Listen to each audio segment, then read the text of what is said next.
দর্শক, এবারে শীত পরিস্থিতির খবর জানবো। চলে যাব শীতপ্রবণ এলাকা পঞ্চগড়ে। সেখান থেকে যুক্ত হচ্ছেন সহকর্মী হোসেন রাহান।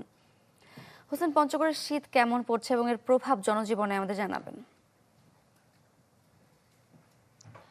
সারিকা, প্রথমেই আপনাকে জানিয়ে রাখি, আজকে সকাল 6টায় আবহাওয়া পর্যবেক্ষণ কেন্দ্র থেকে যে তাপমাত্রা রেকর্ড করা হয়েছে সেটি 10 ডিগ্রির ঘরে।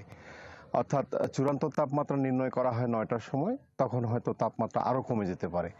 আপনাকে জানিয়ে রাখি, বিগত 7 দিন ধরে পঞ্চগড় জেলায় তাপমাত্রা বিরাজ করছে এক অঙ্কের ঘরে, অর্থাৎ 10 ডিগ্রির নিচে, 8 থেকে 9 ডিগ্রির মধ্যে উঠানামা করছে। আবহাওয়া কর্তৃপক্ষ আমাকে জানিয়েছে যে পুরো জানুয়ারি মাস এবং ডিসেম্বরের এই শেষ কয়েকদিন কিন্তু তাপমাত্রা এক অঙ্কের ঘরে থাকবে। সেই ক্ষেত্রে মাঝারি শৈত্যপ্রবাহ বয়ে যাওয়ার পূর্বাভাস তাদের কাছে রয়েছে।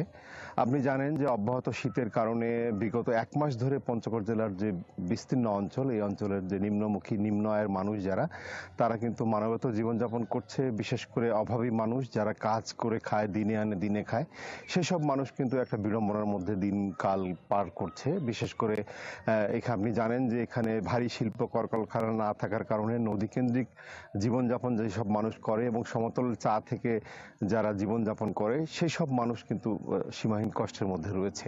অনেকে কাজ হারিয়ে ফেলেছে ইতিমধ্যে। জেলা প্রশাসনের পক্ষ থেকে শীতবস্ত্র বিতরণের প্রক্রিয়া চলছে। ইতিমধ্যে সেনা থেকে শুরু করে বিজিবি, সাধারণ রাজনৈতিক দলের মানুষরাও শীতবস্ত্র বিতরণ করছে। তো একটা দুর্ভোগ এখানে লেগে রয়েছে এবং এটি এই মাসের শেষ এবং আগামী মাস পর্যন্ত গড়াবে।